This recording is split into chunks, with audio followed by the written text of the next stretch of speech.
line. Check the radio, pit crew is far from slow. The lights no longer yellow. Ready, steady, go. Crank it up. Oh, it's racing. Crank it up.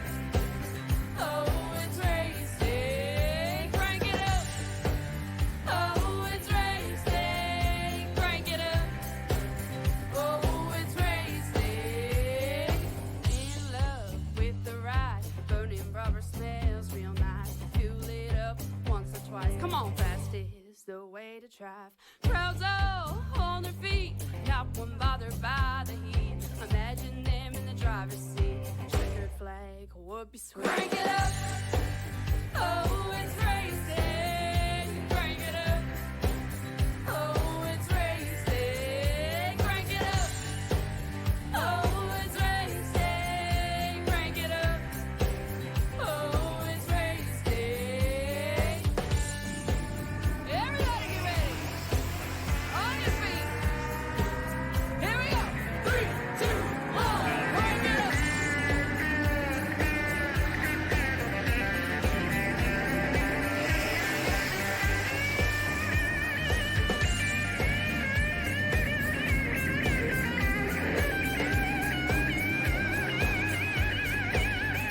Crank it up. Oh, it's racing. Crank it up. Oh, it's racing. Crank it up. Oh, it's racing. Crank it up. Oh, it's racing. Crank it up. Oh, it's racing. Crank it up. Oh, it's racing. Crank it up. Oh, it's racing. Crank it up. Oh, it's racing. Crank it up.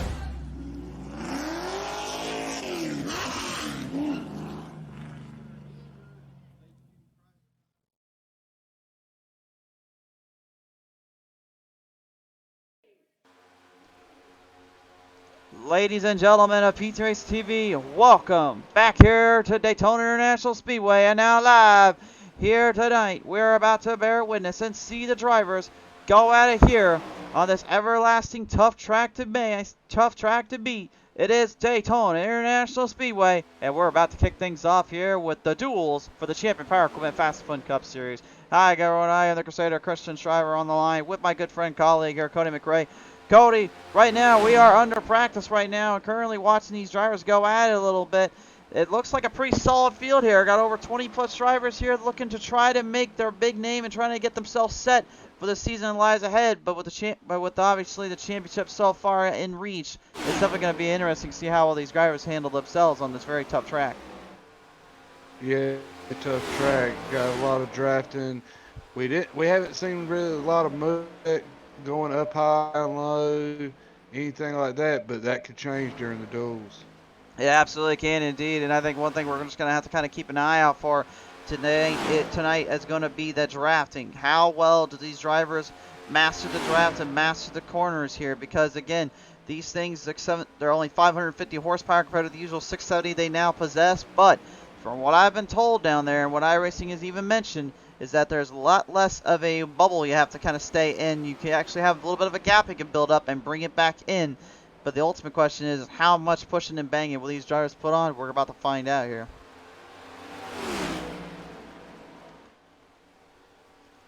So race fans right now, as you get things streamed up on by here, be sure to share the stream on around, get some friends out here, get some love to the show. It's time to talk with some of our drivers here. McRae, let's get it down here and talk with the guys as we start off with right now your number one seed out of practice-wise, Mr. 56, John Thacker. John, how you doing, sir? Oh, I'm doing all right. How are you? Well, doing pretty good in there, and judging by the way you're kind of rocking and rolling now in that seat, I'd say you're at least enjoying yourself. Yeah, I am having fun. Little bit beating and banging, shoving each other around the track. Parts feel a whole lot better than they did in that last package. Sure. Well, I was about to mention that too. Is how there's gonna be more beating and banging, more pushing around. What is it gonna take for you and your team to actually get these cars to charge up to the front and take the win if you have to go that route? Got to be there at the end of it.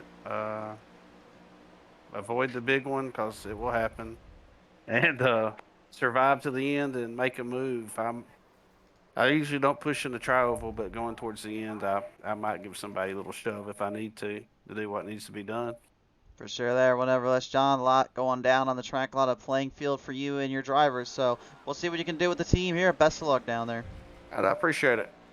Ladies and gentlemen, John Thacker here, the number 56 driver, ready to field on in position and get ready for tonight's action here as we get ready to bring in some more drivers onto the show here. I believe we got a couple guys already going into a little meeting they have down there real quick before they enter in. I believe there might be a drivers meeting that we're not quite aware of there, McRae. In the pit lane and stuff, so there's no telling what's going on. They might be going back and grouping all back up and getting back there on the track so they can try to practice drafting. Could very well be here. Could be just getting settled up down on the track. But if I'm judging by the way they're acting right now on the call list here, I'd say that more than likely they're going towards a trying to do a drivers meeting. Yeah, Kyle Holt's going to put it to a stop here as well. So it looks like the drivers are getting squared away and settled up. We'll talk with them during qualifying here. We'll kind of theorize what we got going on. But first, let's go ahead and take a look at our track tech talk here for the evening here, McRae. Let's take a look at this one. Presented in part by Champion Power Equipment. Be sure to check them out at www.championpowerequipment.com. We are here, of course, Daytona Beach, Florida. This is Daytona International Speedway.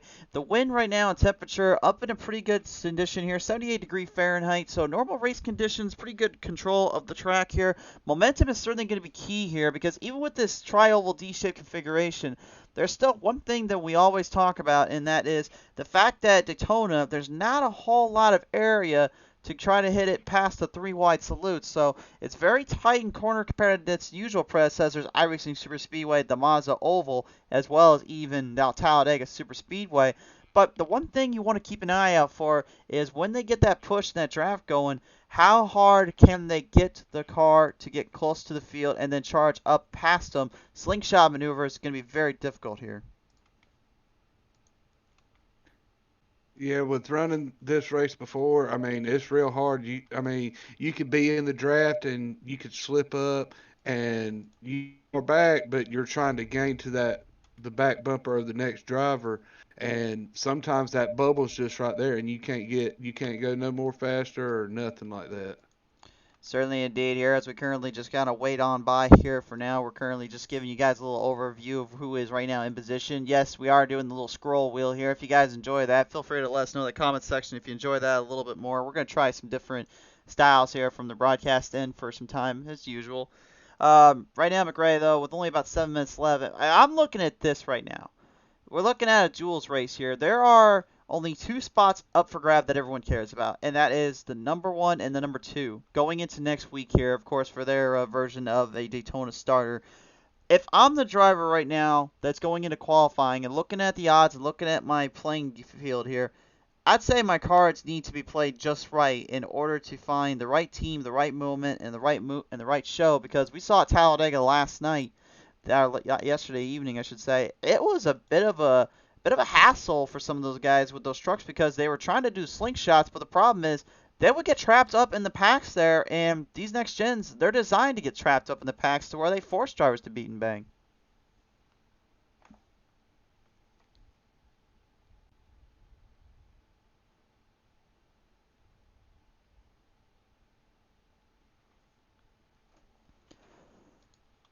So just kind of waiting right now here. Cody, I don't know if you may have lost your mic there or not, but I think everything kind of went quiet there. Yeah, I had to plug it back up. It died on me, so I thought I had it up, but I guess not. That's all But good. we're back. But we're back up and going. Awesome. Tony Westcott, did I miss the race? No, sir. We're just currently in practice right now. Drivers are in a drivers meeting from what I understand, so we're leaving them be. We're not going to go in and talk with them, obviously. There's really no point. So we're just kind of theorizing right now. What we're about to witness here is qualifying is about 5 minutes away here. So, McRae, I'll ask you this. You've watched some of the drivers out there already. Who is going to be your top-of-the-line pack right now that you're looking at in this field? Uh, it's gonna be close for right now. I mean, you never know what's gonna happen. You might have a big wreck up front, and you got all these people in the back that go up front. So I mean, it's hard to call right now. So I would certainly say so too. Going off kind of what we saw yesterday anyway. I don't know if you watched any of that race, but I mean, I watched a lot of guys that generally I would not see really trying to push and shove and bang as much as they would, but it seems as though this time around it's a whole different playing field. It seems like these guys are really starting to come alive, starting to come into their own field of play and field of view. And we saw that with Joshua Caudill, getting a little bit of that help from his teammate there, Craig Janzik. Obviously now a completely different ball game here and completely separated out. But I mean, at the end of the day, I feel like the best teams are going to win this one. And one of them I would say definitely to watch out for is going to be, around with that Olsen Performance crew, the team Dump and Run. Those guys will definitely be a bit of a handful. But Blackstone Management Racing has proven in time and time again they are a commodity, and you've got to be very careful of them. So guys like Kevin Kersher, Boyd Hagen, and even Cale Gale, if he kind of resides down here sometime or comes back to on the show, I'd say those are the ones you've got to be very, very careful of, if I'm going to be completely honest there. Yeah, with this being my first season, I know you call more races than I do, and it's a learning thing to me. So, with the teams and stuff, uh, it's hard to pick for me for right now. I think eventually, though, we'll get you kind of figured out, get you kind of settled up down here. It just takes time as all around here. Oh yeah, I'm willing to learn and get to know these guys better. So, I mean, knowing them, it just makes the broadcasting go better.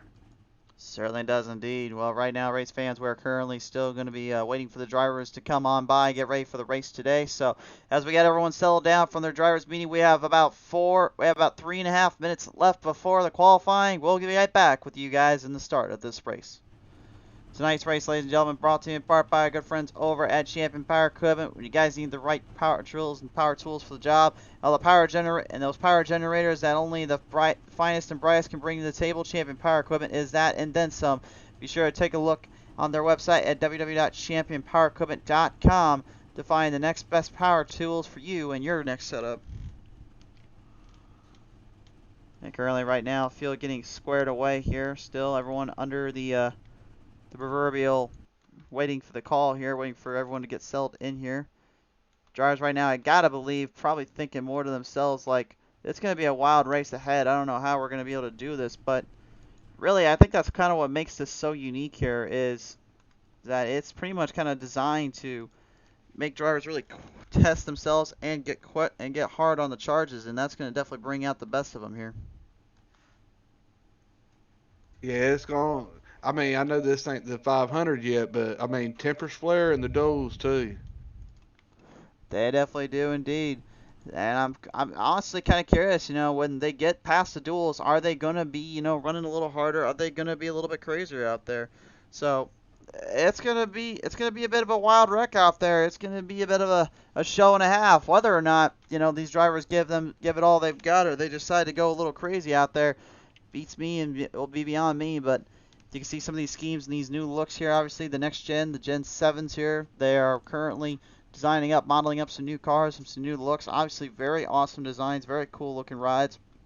It may be a little harder though to kind of catch because of that number placement, but for the most part, at least I can catch it. I don't know how well you're handling it though down there, McRae. Yeah, I mean, it's different.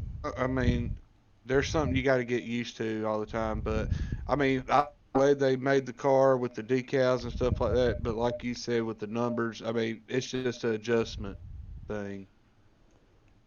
It definitely is indeed. Right now, it's currently and the one big thing I'll say too is really when I said it on top of the hour, they're going from a 670 down to this 550 horsepower package again. And remember, when we first started with the next gens, that's all they had was 550s, so they were pretty much pack racing for most of the days, most of the races. But I would say really because of that, they have a little bit more experience now, knowing how this car will handle, how it'll react, and really what kind of makes it more of a on-car showcase here. I think it's going to definitely give these guys a bit of an advantage here when all is said and done. But, I mean, at the same time, they know they cannot get a little too crazy. They can't get a little too out of control. They're going to have to watch themselves. They're going to have to watch everything they do because there's going to be a lot of haymakers thrown around here, and there's going to be a lot of craziness thrown around on the track. Yeah, position is key tonight. like you said, the number 1 and 2 spot. So everybody's going to be fighting for that 1 and 2 spot. So you never know what's going to go down tonight. Certainly indeed. 5 seconds left in practice here, folks. Finally, we're going to enter into the qualifying session, and then we'll have 2 heats. Now, keep in mind, each heat is 25 laps long, so they will be practicing. They practice as much as they can to kind of get an idea of how this track is going to work. Now they've got to literally put that information to good use and put it down on the track. As you see our flagmen waving the flag in the air, the time has come and has risen.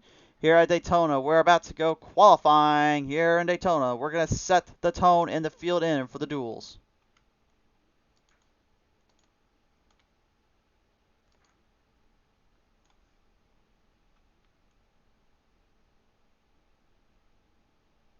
So it looks like out of the gate, we're going to start here with Sheldon Pearson, and it looks like maybe Eli Child's kind of coming on the track here. It looks like he's already out there. Yes, he is indeed.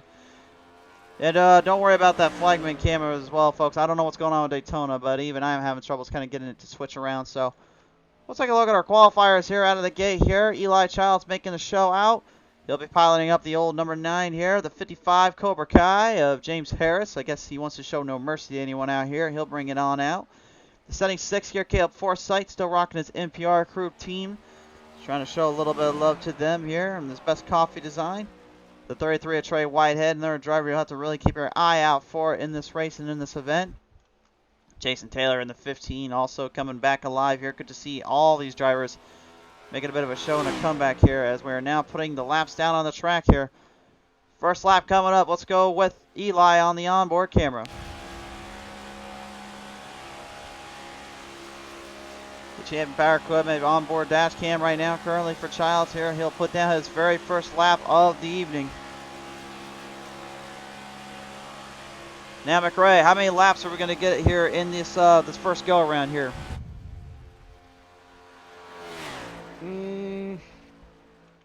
Well, we got 2 right here, and then we got 225 heat races. So 2 laps to qualifying, and then the 2 heats and those heats here. So field will work their way on around right now. Childs putting down his lap, looking like a pretty fast lap here. We'll have to see what the time shows, though. As he brings it right around off the corners here from the front straightaway. Time set.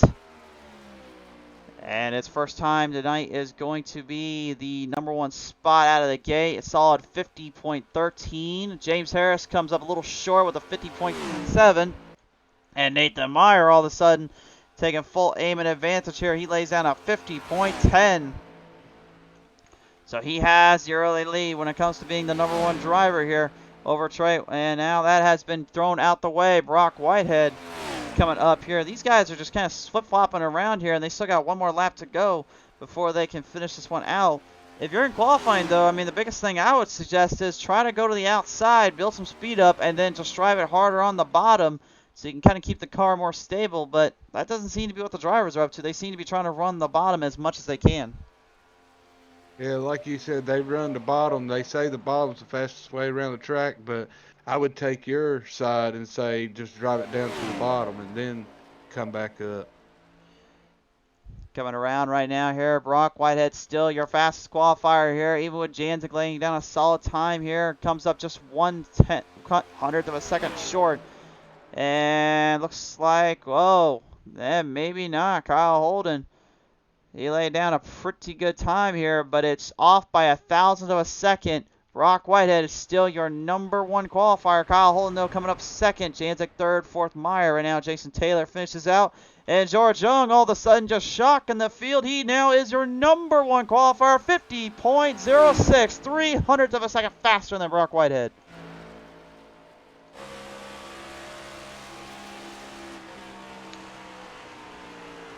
Wow.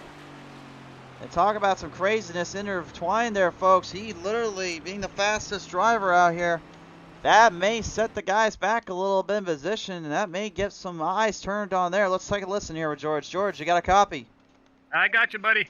Hey, man, you literally just laid down the fastest time there and shocked some of these drivers and ourselves here in the booth. How did it feel out there? Oh, it felt great, but I think we got some of the heavy hitters that still have to get going here, so we'll see what happens. Certainly indeed. Well, nevertheless, though, what's the strategy going into this race? Is it going to be some teamwork, or is there going to be some pushing and banging on your end? Well, there'll be some teamwork at the beginning, but then, I think with just a few laps to go, you're going to start seeing the beating and banging. All right. Well, we'll have to find out then some here. A fast time laid down by you, so we'll let you get everything figured out and go from there. Best of luck, George. Thank you, sir.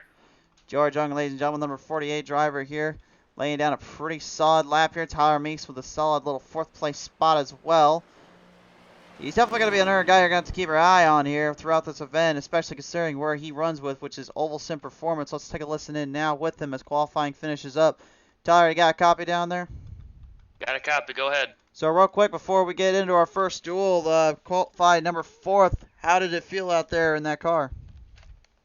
Car feels very good tonight. Get a lot of practice over the long weekend with the Podium 500 practice, so we learned a lot, got a lot of good setups in it, and we're going to go out there and we're going to make sure we're going to floor it. Hopefully we can stay up front. For sure there. Well, nevertheless, definitely a lot at stake and a lot on the plate here. So, Meeks, thank you for your time here. We'll see if Oval Sim Performance can duplicate what you did last night at Talladega. Thank you, sir. Have fun up there. Absolutely. Tyler Meeks, ladies and gentlemen, number 35 here, talking a little bit with us as our drivers now prepare for the first gridding order of the new season. If you don't count the clash, it's time for the duels. Here we go. McRae, I'll start the first row. You go on from there. George Young will start the number 1 qualifier. The 48 is outside. Kyle Holden in the 5. Road number 2, you got Nathan Meyer in the 24, running the 3rd position. And to his outside, you think you're in the wrong one there, bud. Oh, we got Chris Janzik in the number 40 on the inside of row number 2, and to his outside, you got Boyd Hogan in the 83. Row number 3 is going to be Brad Patton in the number 1, and to his outside, that'll be Stephen Pless in the 69. And row number 4, you got Trey Whitehead in the 33 in the 7th position, and Daniel Starner to his in the 8th. Row number 5, we'll see James Harris in the 55. Zach Henson will be piloting up the number 2. You got Christian Wilcox in the 53 starting in 11th, and to his outside, you got Robert Lawrence in the 34. Row number 7, that will be Brian Lorenzo in the 77, and Randall Fox rounding out the field. He'll pilot up the number 3. Race fans, the first duel has commenced, and we're ready to get down to the show. George Young surprising a few folks down there as your number 1 qualifier. This will definitely be interesting to see if that comes to be a absolute storm shot for him, or if maybe he'll find himself in the reeling ends from some of these guys. He's still searching for his first win ever here, so this could definitely be a big help for him.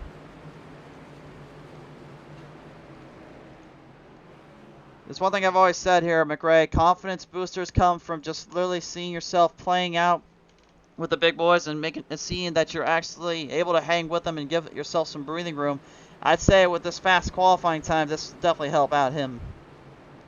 Oh, yeah. I mean, build that momentum up the whole race. Like, when I race this race, just staying in the back and just itching up front just that little bit at a time, I mean, it boosts confidence, and you will make your way up to the front. Certainly there indeed. Right now, though, field ready to reel him off of corner number 4. We'll talk with some of the other drivers here as we continue on with this race. We'll talk with the guys in the next heat, and then we'll also talk with the drivers in this heat after and under cautions if varied. Right now, drivers, though, coming off of corner number 4 this time on by. And we are ready for this one here at Daytona. Bring the field to the stretch and bring him out to the track. It's time to go race. And here at Daytona, the first duel is underway.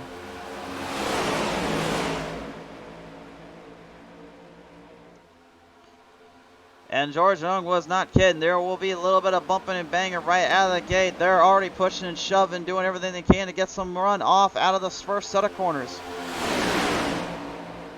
Yeah, a lot of beating and banging, you say. I mean, it's still early.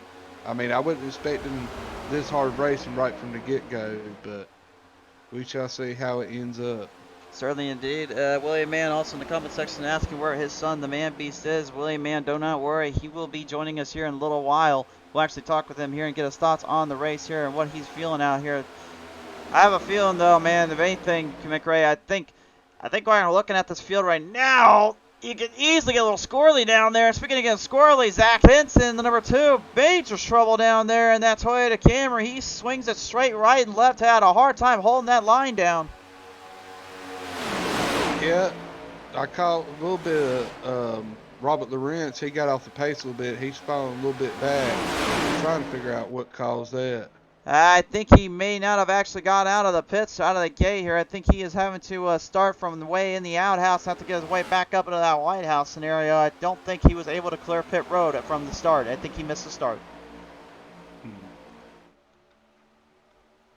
In iRacing, if you miss the start, race fans, the biggest thing is they will hold you for a whole lap until you're allowed to go off onto the track here. And really, that's one thing that I do like about this sim is that they force you to make sure you are ready to go when the time comes. And James Harris, well, talk about pushing and shoving here. He just got Janzik right up ahead, and then Harris swings it right down. I don't know if George Young was backing off to let them through or not, but that's a major move there that George Young just hit.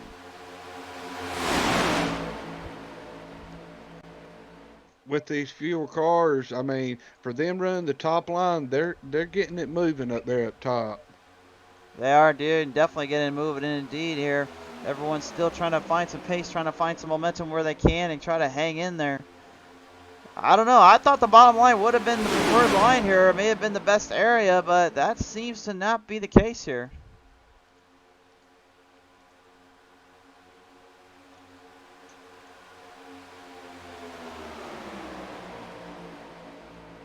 Well, they work their way on down right now. Janzik now getting a bit of a push and a bit of a help here from the rest of the field, trying to move their way in.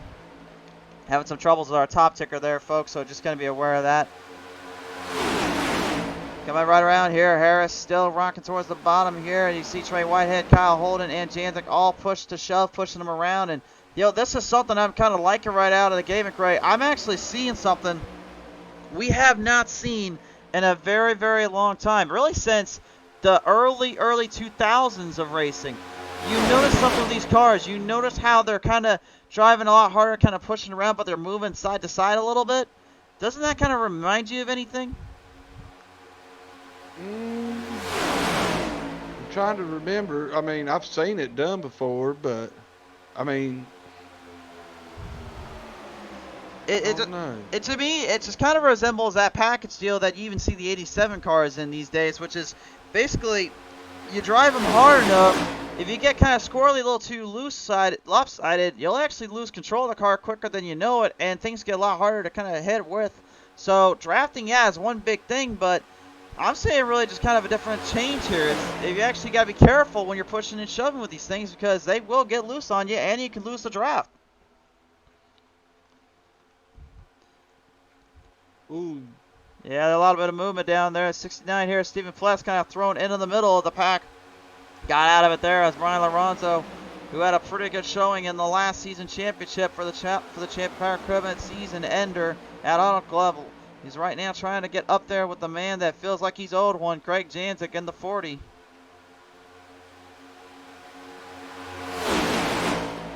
I'm looking at this 55, the Cobra Kai Complete Ride, and if y'all haven't watched Cobra Kai, I mean, I know some of y'all have seen Karate Kid, and it's based off of that with them growing up, and then they're teaching kids and stuff.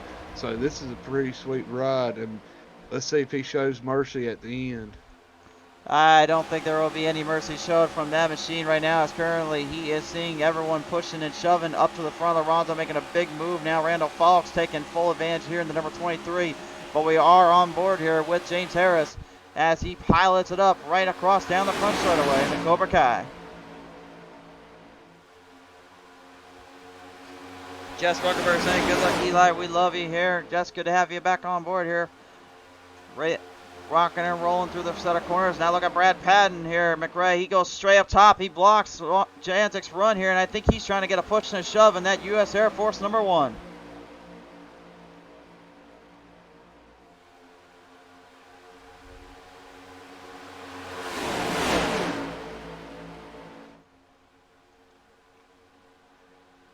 Yeah, but a big thing though here is really I'm watching over and over again, and there's a lot of cross thread here. There's a lot more than I'm used to seeing here with these next gen Cup cars.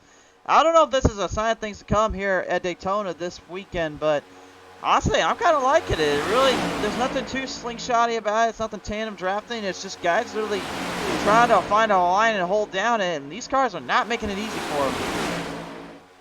Without drifting around and stuff, I mean, like you said, we're not. So I might have to get my reading glasses out so I can focus on just one car. I don't know if you need a reading glass, and I think you might need a magnifying glass. Just make sure you can see where the heck the numbers are, because they just keep flip flopping around more than NASCAR pushes them around. Oh yeah. Writing down yet again, more cross-threading through, crossing over, and Janzik now looking to move it up to the top side here, trying to get some help. It's the 53 of Christian Wilcox. He knows a thing or two about winning at Daytona.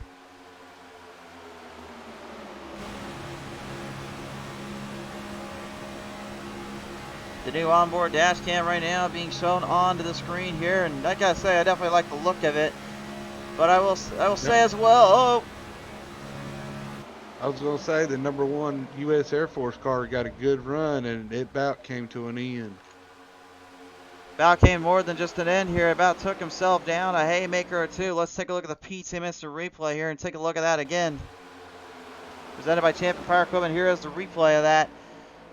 Watching this through the distance through the corners, and it looked like really a hard charge deep dive. You can see he built that's a lot of speed too. He built up. I'm kind of shocked that he was able to get that, and watch George Young kind of brings it right up at him. Patton was able to save it, but that could have been disastrous there, because we saw earlier what happened to Henson. He was not able to get that thing squared away once he got loose. Yeah, I think you could probably see a dent in the floorboard where he was pushed that gas pedal just a little bit harder to go that quick. Certainly indeed. Well, right now still though, everybody in a top position, top priority and control. I think it's about time though we kind of hit it down a few notches and start to push the plow pedal down. Let's crank it up here at Daytona.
Man, just talk about all the momentum and all that power these cars now kind of possess. And again, they really do feel like a driver's car. I will say that much. I have not been able to test these out yet, to be honest with you. I was really hoping to get here on the show. But McRae, did you get any practice with these cars before you came out here? I got some practice a couple of weeks ago and had that one race. I learned some stuff on it, but not enough. I need to get back on and run some more next gens at Daytona. Well, I will say this. If this is how these things are supposed to feel like, and maybe I might have to get the officials actually and try them out. 'Cause I'm not really a big fan of pushing and shoving, because I've kind of learned from Arcos here you don't want to do that, which is, I think, of really kind of what you can base this off of and do.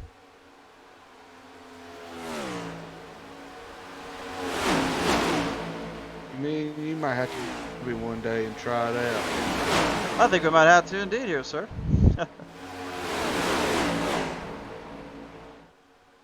As long as we don't go to dirt, I'll okay. Hey, wait a minute. Don't be making fun of my dirt tracks now. I ain't making fun of it. I just can't do it. Yeah, you say that now. All right. So right now, field is kind of working their way around. I think we'll try to bring in some of our drivers here as they prepare up for what's about to come down here on the track here for heat number 2. Drivers right now still trying to stay focused, kind of stay online, but that doesn't mean we can't talk to some of the guys here. We'll talk right now with the 9 of Eli Childs. Childs, you got a copy? So right now, Childs, we're kind of watching some of your teammates down here and some of the guys really battling it out here for Team Dump and Run. What's kind of going through your mind, though, as you see some of these drivers hitting them up as hard as they are right now?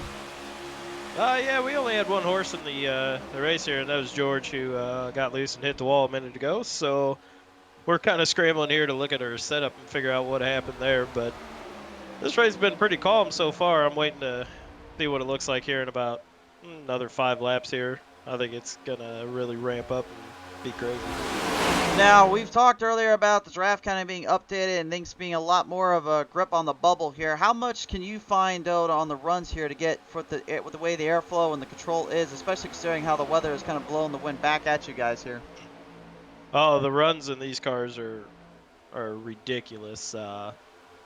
You have to, if you're gonna block a certain line, you really have to make sure you know what you're doing, because the run comes a lot quicker than you expect. So if you move up just a smidge too late, you're gonna get run over pretty quick. Well, that certainly seems to be the case here. It's definitely going to be a lot of work today. Well, nevertheless, though, Eli, we do appreciate coming on board, and good luck in your heat coming up. Appreciate it. Eli Childs, ladies and gentlemen, getting ready for his heat coming down on the track right now. As we're kind of looking through the field right now, I think we can talk with a few more drivers here before they head down on the playing field. So let's hear it up from Jason Taylor and Team Dump and Run. Jason, you got a copy down there? Yeah, I got you. So last time we saw you was literally last evening down in Talladega. Now, did you take anything away though from those truck series to kind of bring over to these next gens? Because it seemed like you guys were getting some good slingshots and some ridiculous runs when you could build it up. Yeah, I mean a little bit. These cars are so new and so different. The you can get such a run and close up so fast, and I think that's the biggest thing I learned in practice is just judging your runs, and like in your rearview mirror when you see a run coming, it's when can you jump up and block, and when do you just need to let them go. But well, you know, kind of looking forward to our second race here, the qualifying race, because getting in a pack and seeing what we can do with this thing. Car's fun though. It definitely is going to be a blast to do the big race next week. So with these next-gen cars as well, let me ask you this about that second race. What is your main concern with these cars when you get into that second race to where these guys may not be showing right now? Loose. In practice with older tires, if you got in a big group, I felt like I was getting a little loose. And George is in this race, and he got loose there just kind of out of nowhere, and I got the same setup basically he does. So got to figure that out. And you know, temps and everything look good in practice. I did some good laps, just basically tandem drafting and pushing to figure out, you know, how far you can push the engine with this package and all. But yeah, watching this thing, I really thought the outside line was going to be the way to go, but now they're back on the bottom, and you can just see they get great runs and they dive to make a pass, and the car's stalling out. You've really got to have somebody pushing you. So that's going to be key, is judging that and work with you. Certainly seems to be a case. We're watching Kyle Holden pushing Dan Starner around here, so Yeah. we'll let you kind of get this figured out and ready to get back out on the playing field here, though, Taylor. It looks like we're going to have to get back to you here in a little while, but thank you for your time here. Oh, anytime, man. Looking forward to it. Absolutely. The 15, ladies and gentlemen, be watching out for Jason Taylor as he gets ready for his heats. McRae, only 7 laps to go, and really, I'm going to be kind of honest with you, man. I'm kind of surprised these guys have been kind of clean about this one. Yeah, a lot of cleanness to the race, but a lot of wobbliness. I mean, it might get worse with, almost less than 5 to go. A lot can happen with 5 laps. Certainly can indeed right now, as currently everybody tries to field their way down on track and online. And we're going to go ahead and watch the rest of this race, kind of let it play out right now as Wilcox. Well, he certainly knows a thing or two about winning here at Daytona. He won in the truck series just last season, and it looks like he'll take the lead as they wreck right hard on the front straightaway.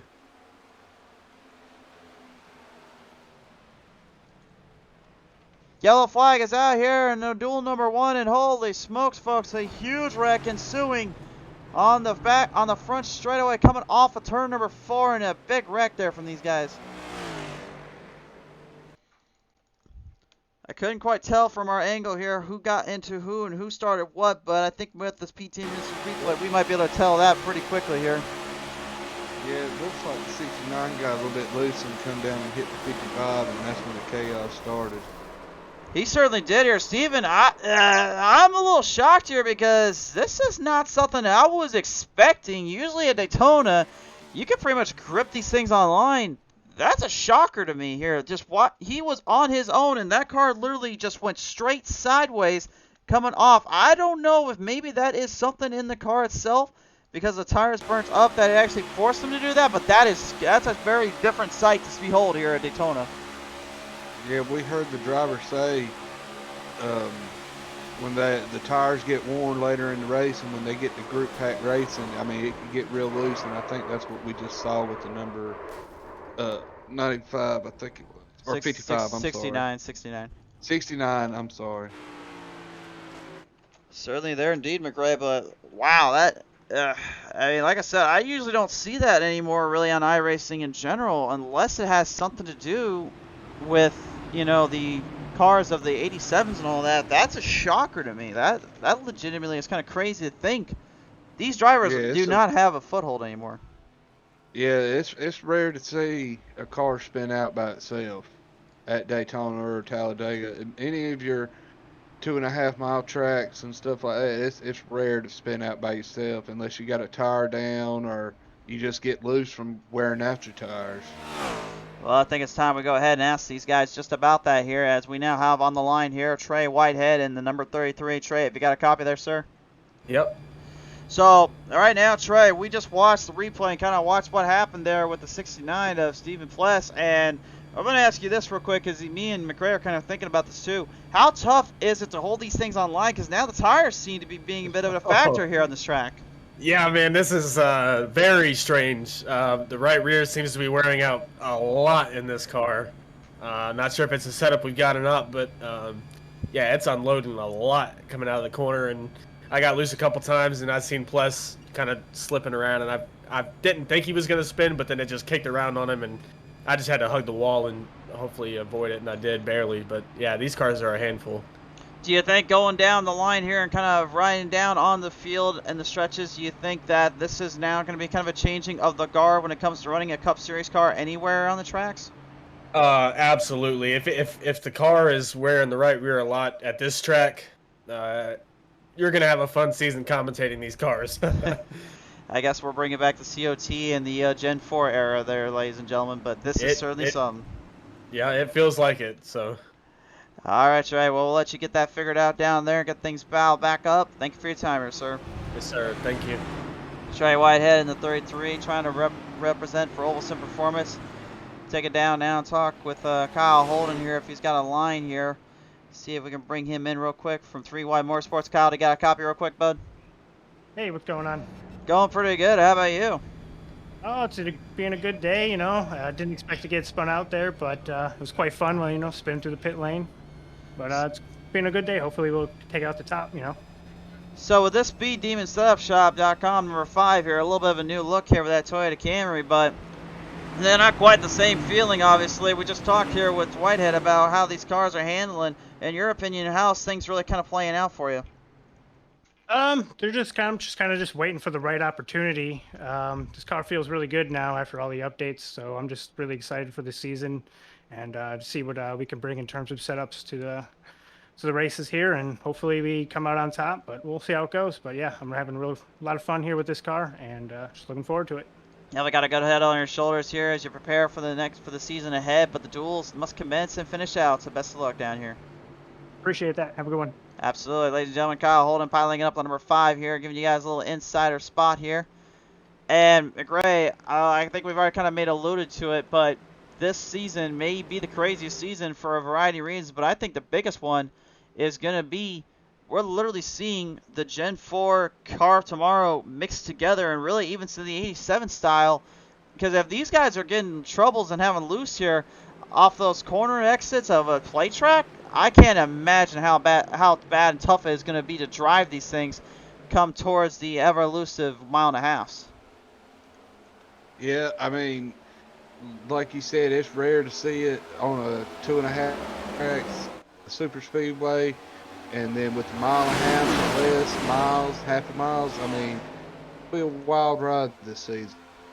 Yeah, it's going to be a wild ride indeed. We've only got a couple laps, by the way, to finish this one out. So I can only imagine what these drivers are going to do next. This one could get a bit wild here. Coming down off of turn number 2, though. And Christian Wilcox has the lead, but Janzik has fallen right behind him here. Look out for Harris, though. Cobra Kai is willing to show no mercy here.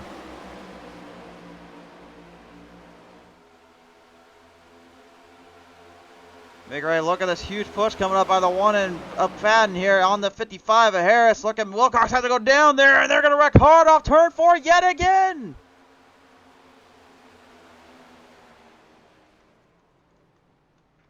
Man, oh man. I'm not sure if that was the same area, but it looked like Stephen Pless got loose off turn 4 yet again. I don't know if that may have been just a little bit of a problem shooting into the turn or what exactly transpired. We'll go to the PTM instant replay. I don't know if you caught anything on that one there, sir. Yeah, the 69, he tapped the wall coming out of 4 that time. It wasn't really a tire issue that time, but he tapped the wall and sent him straight down. Well, that's one thing I've mentioned before here is that once, he tapped that wall. He actually got good, and the car just went straight slingshot down to the left side, got into the 23 of Falks, and oh my goodness, that was a huge, huge hit there, unfortunately. They are going to extend it to 2 green-white checkers here, but let's go to the onboard camera here in the cockpit view. I want you guys to take a look at Plus's wheel when it goes right into that wall protection.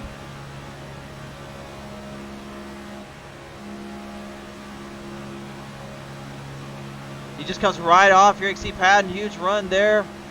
And look at that, just that slight tap. That's all it took. Car goes straight left.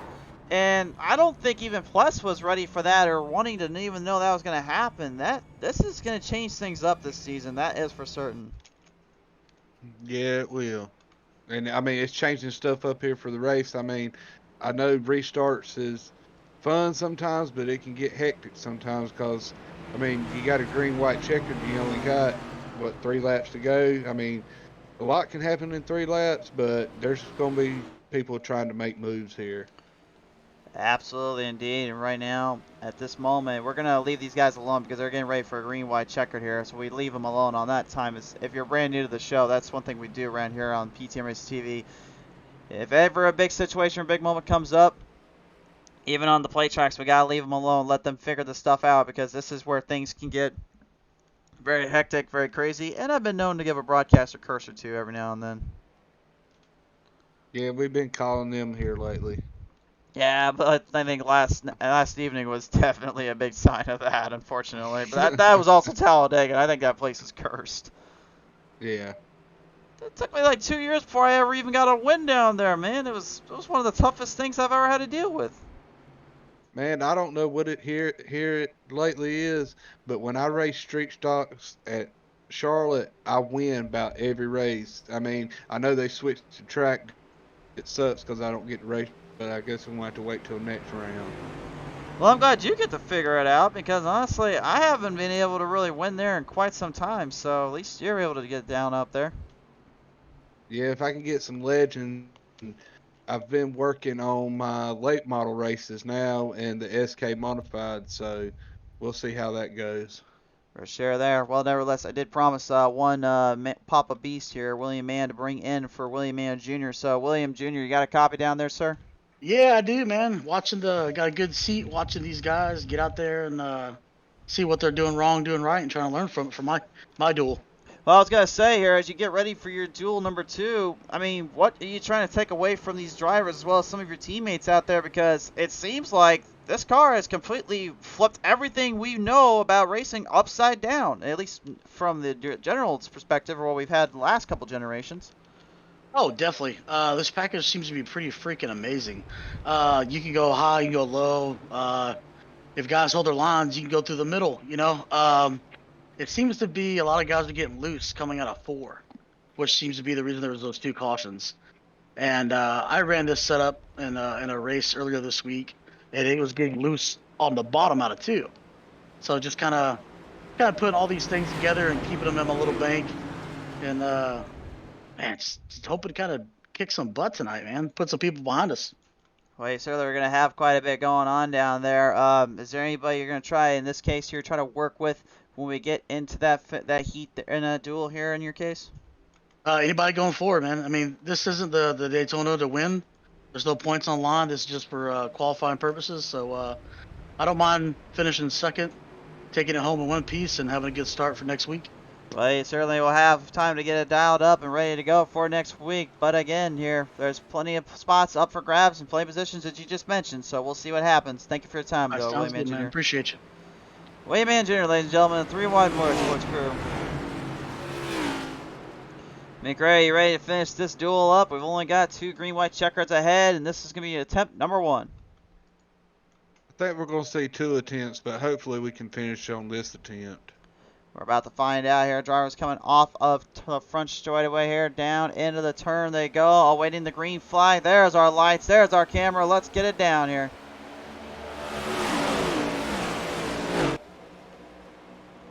Major damage looks like on the 2 is Zach Hinton. He won't be able to keep it going here, but the one driver that will get it going, Brad Patton, the number 1. Hard charged in the U.S. Air Force machine right ahead. He leaves Harris high and dry, and Harris had nowhere to go.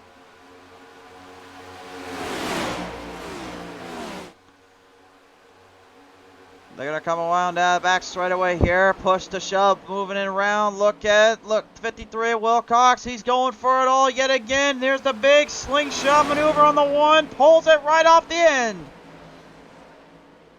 Man, I just can't believe how that outside is working now. Like I said before, I've watched a lot of next-gen races. This is the first time we've ever seen this kind of ferocious tenacity and all-around power by these drivers, and this is certainly something to watch with the white flag out now. 1 to go. Wilcox has got to be careful, though, because Janzik's been known to get aggressive on those pushes and bumps. You know he wants to set the tone. He wants to set position come that race here next week. No points on the line, but everything matters in position here, McRae. How is it going to go coming off turn number 3? We're going to 4 here. Little bump from the 40. I think he's trying to let him know he's there. Trying to let him know he's there. Patton's letting everyone know he's coming up, though. On down to the end here. They'll line him down the front straight away to the finish. And it's going to be Brad Patton literally pulling out the win over Wilcox straight to the line. Wow, just wow. He tapped him just a little bit just to get him slowed down and went around him and finished first at the end. That's just crazy. That's what you call a finish and a half right there. Brad Patton somehow outmaneuvers Wilcox straight to the line and takes home duel number 1. Holy smokes, that is a finish and a half, my friends.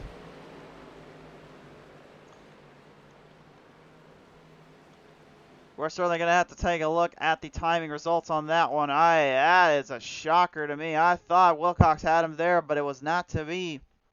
Here is the official timing score sheet. 14 thousandths of a second, separated Wilcox and Patton to the line. Starner goes 3rd, 4th to Janzik, 5th to Harris. Lorenzo goes 6th, 7th to Trey Whitehead, 8th to Robert Lawrence, 9th to Stephen Pless, Kyle Holden 10th, 11th to George Young, Zach Hinson 12, 13 Ryan Falks, 14 Boyd Hagen. That rounds out your first set. Now we enter into duel number 2. Let's take it away here, McRae. On the pole, Brock Whitehead will pilot the 31. It is outside. Tyler Meeks the 35. In row number 2, you got Nathan Meyer in the 24 in your 3rd position, and Richard Forshell in the number 90 in the 4th position. Row number 3 sees Jason Taylor in the 15. It is outside. William Mann Jr. in the 29.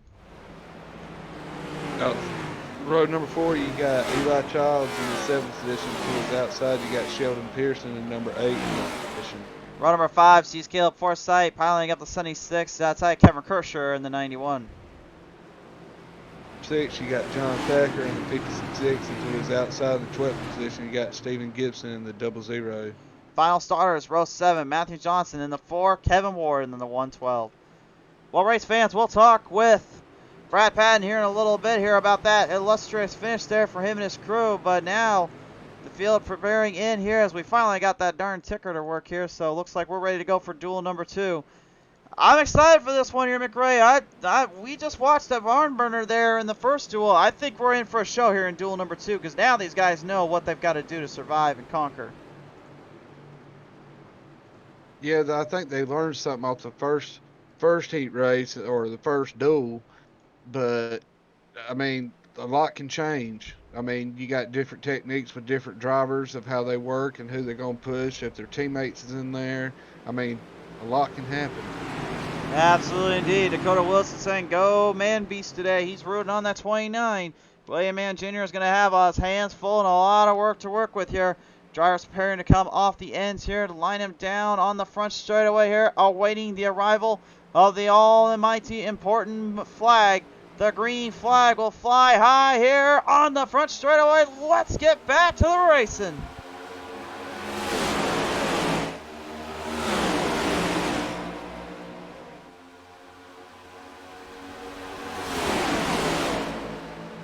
Man, duel number 2. This is going to be intense. This can be intense in my opinion. These guys are not going to play easily here. They're going to be trying to charge quick, and they're going to try to charge hard, in my opinion.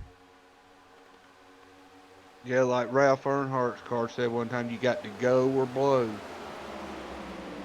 Right out of the gate here, Meeks deciding to go, go, go, and he is already moving it up on the inside, but the outside line has some company up there. Watch out for Fornshell.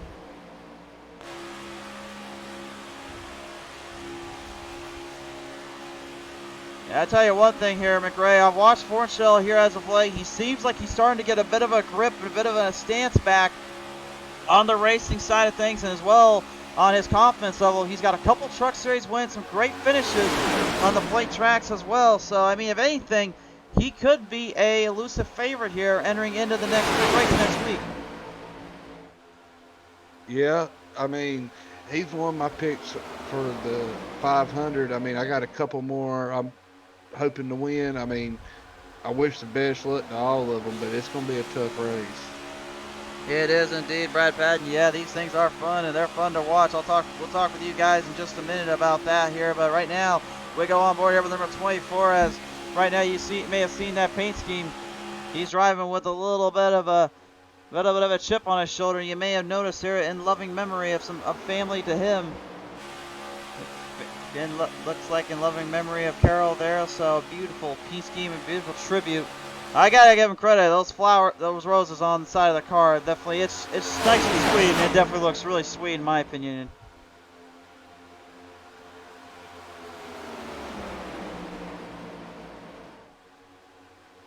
Coming out the ends there, down the back straightaway here, you see the Champion Power Equipment number 9 kind of styled up the way you would see a Daytona International Speedway car as well.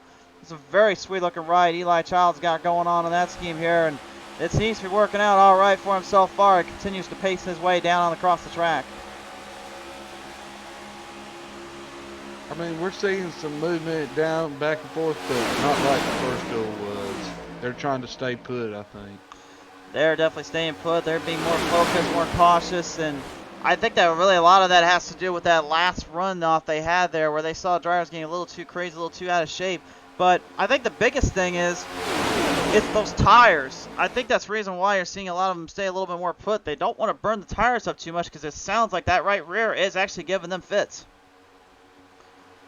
Yeah, with how fast they're going and like it moving side to side, I mean, it burns off a lot of wear. We just moving it just a tad, it wears out a lot of the tire. It does indeed, and again, with the way the steering is as well, I've talked to pretty much in depth about this already, but I still feel like they need to get that a little bit more under grip, more under wraps here, or at least add a little bit more power to the force feedback, because I still, for the life of me, cannot catch a slide when I'm driving on a mile and a half or even a short track if it gets loose on me. And maybe it's just me and I can't drive the car worth the darn, but I think since this update, maybe they might have to I might have to rethink that. Yeah.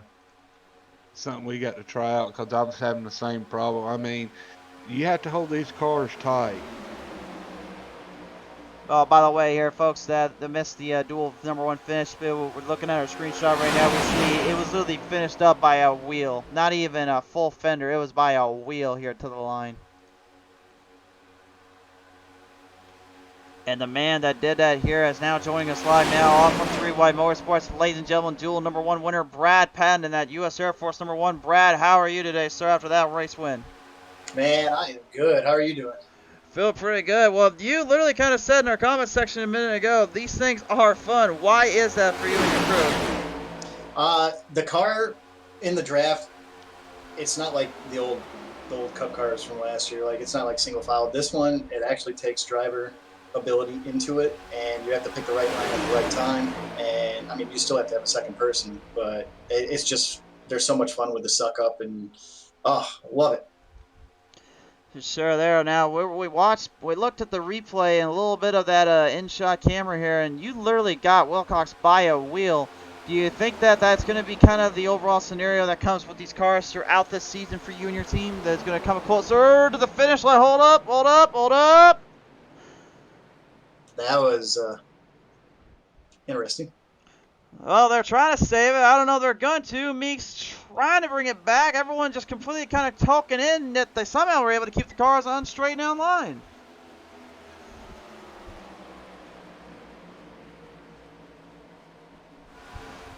No caution. Sounds like there's not going to be a caution.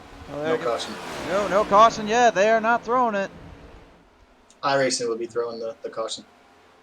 Well, iRacing did not throw the caution there, so interesting call by them, but that's nevertheless here, Pat, kind of going off what you also seen back with some of those cautions. We saw some of those guys literally burn those tires up on the right rear and end up getting slot around and all over the place.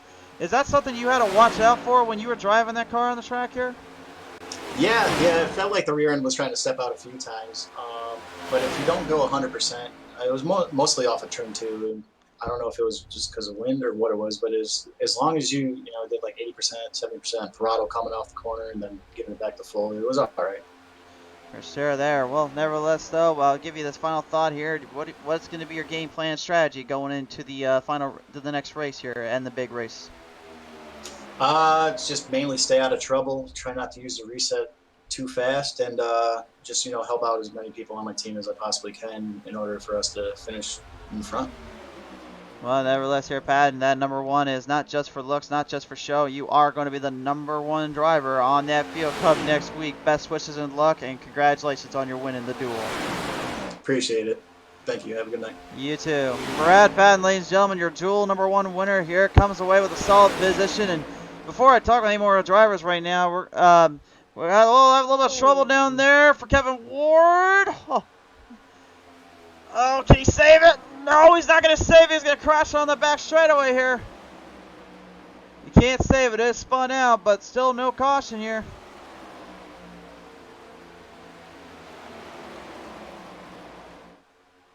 I was just about to say we're going to cut to a quick commercial break here and give a little word to our sponsor. When we come back, though, McRae, we're going to get some more heavy action down here at Daytona.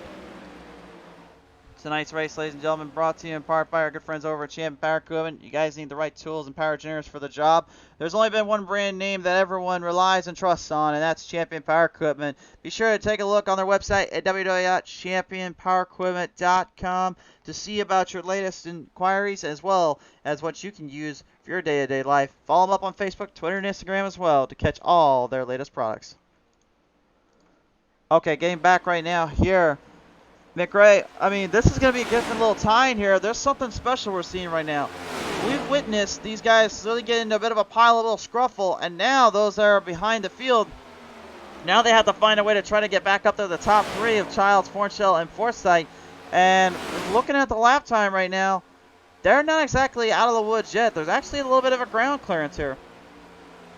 Yeah, I was looking at the ticker over here. I mean, you got the top 3 right now, but from 4th to about 7th, you got that one extra card that might give that push to get on up there. So, I mean, the gap might be closing. I mean, you got some back 17, 18, 21 seconds that could group up and move on to the 2.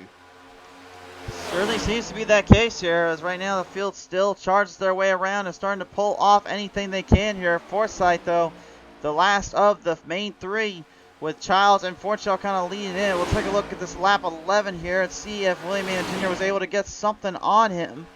And indeed he was, another 0.3 of a second. So this is huge to me. This is something we did not see in the original package, which was if you only had one extra car, or maybe even just 2 cars, it was harder to catch the draft. You couldn't even get it to save your life. Now, that's the complete opposite. That got thrown out the window. Not only is it harder to keep these things online, but it's actually easier to build the speed back up.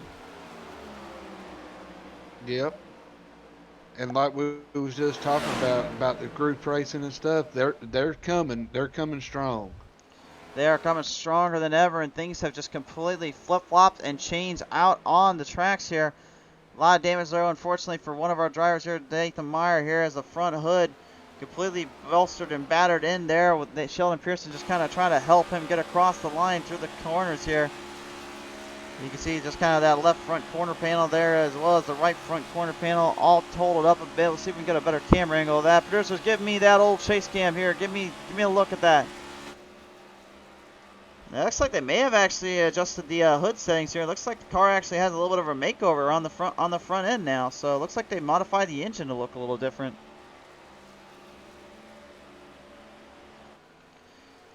Might Yeah. have to go check that out.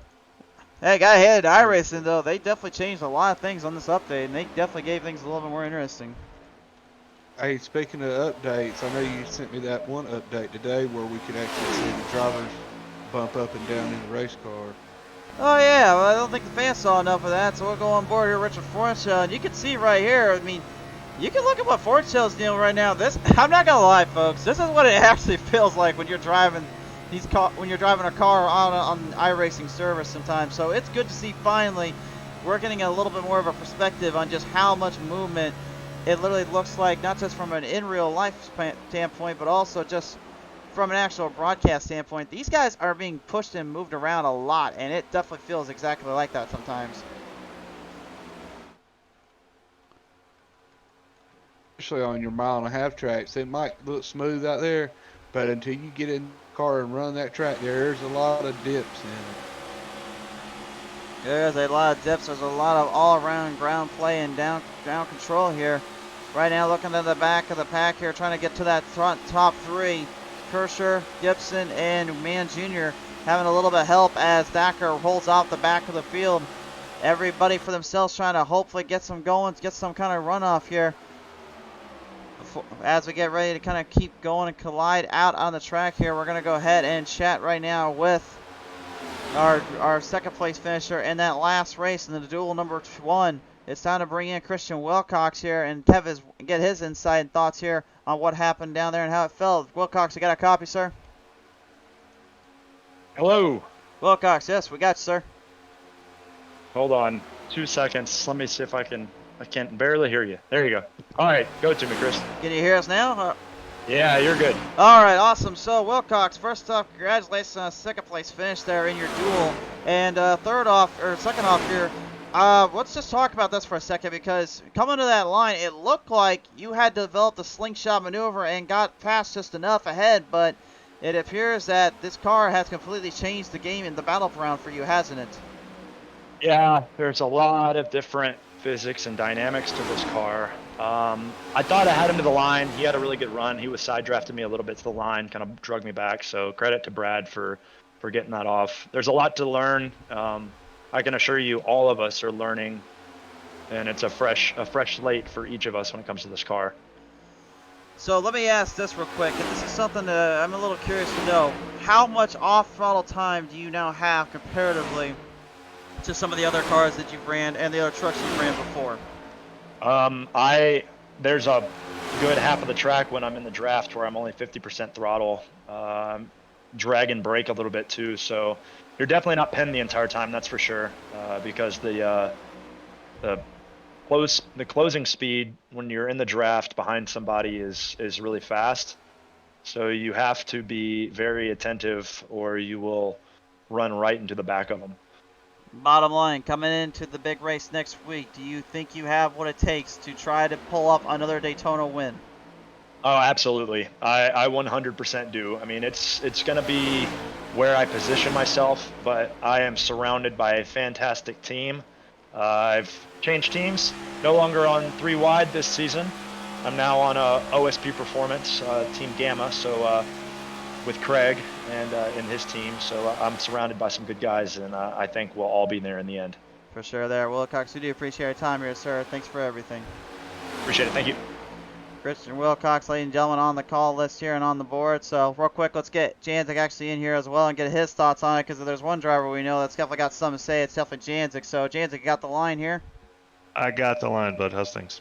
Going pretty good as well on our end. We've watched this race and kind of the chaos and the madness that unfolded from Duel 1 now to Duel 2. And one thing we're kind of noticing here with the top 3 to the 4 behind that is a complete change in 180 from the last time we saw this, is that now the cars are actually building up a lot more downforce to actually catch the draft and build up more run to where they can pull that old slingshot maneuver. What's your thoughts on this here? Yeah, it's actually quite funny. Even these, full open season, open setup season we've got going on here. It's actually even still a little bit different than what I was able to experience this weekend in the Podium 500. So there's actually a lot, of course, same car and all that, but the way that different setups mesh with different cars, and we're even seeing here that different manufacturers don't mesh well with one another. So we're actually still learning a lot more than we thought we'd be learning. We kind of thought we would come in here with a pretty good position, understanding what we need to do, which was going to be probably rim ride. But the tandem is really strong. The slingshot is super strong, and it's a lot more like iRacing circa early to mid 2020 draft package in terms of package, and then of course just with the new cars. So yeah, a lot learned. We definitely we still made a lot of mistakes tonight, and are still going to start what I believe 8th. So nothing to 10th, probably nothing to turn our nose to there. But I'm I feel pretty good about it. So I really wish that it didn't go poorly back here for my guys on the top line there, but Brock just didn't have a square enough push on Meeks there, and yeah. For sure there. Well, there was Janzik. We're going to go ahead and let you get settled up and go back to your team here, but thank you so much for coming on board, and we'll catch you next week here on the show, sir. 10-4, bud. Greg Janzik, ladies and gentlemen, and then number 40. Watch for him in the Olsen Performance career right now, though. Let's get back to the race because we got a big little scenario popping up here, McRae.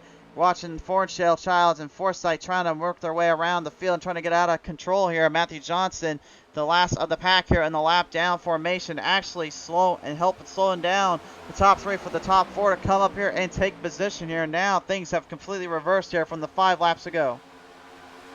Yeah, the lap traffic hurt them a bunch. I know you was doing the inner stuff, but I was sitting here watching them the whole time, and they was getting in the way and in the 00 and the 90. Sorry about that, but he didn't know which way. He didn't need to go or what. I mean, the lap traffic didn't know either, and that caused that second and that more. They're right there on their door. They're right there in between the fight and the zone right now. Stephen Gibson's been working with William Mann Jr. all day long, but you can tell that he's also kind of keeping a close eye on when to pull the slingshot maneuver, as much as John Thacker is much of the same.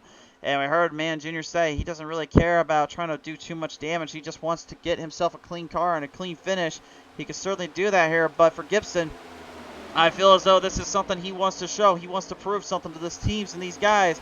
He's not just here to outrace the field. He's out here to actually prove he can now fight with these guys. These next-gen cars, the one thing they are designed and built to is make it a whole lot more of an even playing field and force the drivers to drive. Gibson is doing just that and then some right now with only 3 to go.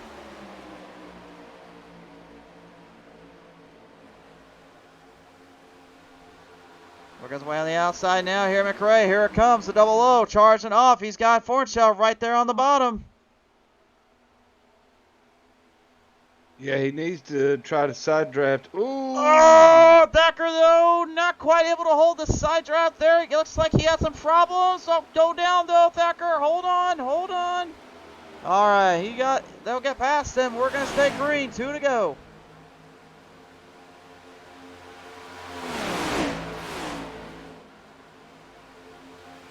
Boy, that's just how quick things can change in a hurry now all of a sudden. This is completely wild and frenetic to say the least.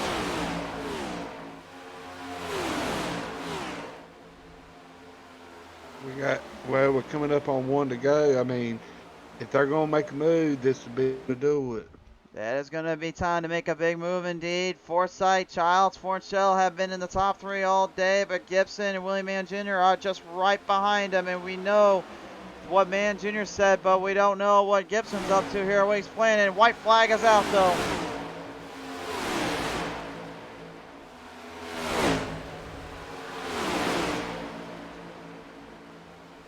Looks like it's going to be Childs going for the runoff. Gibson Doe trying to push, trying to shove. You heard the driver say earlier, you got to be careful when you choose your marks to pull the backdrop and try to pull the big move up there. A big closing gap. Childs is kind of crushed in, but he makes it through the pack and in between lap traffic. Where the man gets into... Well, yeah, man, just crashed on the back straightaway. They'll bring it down to the wire here, McRae. It's anybody's ball game here. It's going to be another finish coming up. Oh, Gibson with a big hit right on the end. And Childs left all alone and will win duel number 2. I don't know what's better, a restart or that right there. I think it was that right there. Oh, who knows and who even needs to know? What a race. The race ain't over till the last person crosses the finish line. Leave Edge here, by the way, even though he spun out there on that back straightaway, still walks away fourth. But for Eli Childs, this may be the biggest opportunity for him and his team now, because he will start on the top row with, of course, Brad Patton. So the 1 in 9 will be the guys to fight it out with. And what a race and a conclusion to this one. This was something to watch, folks.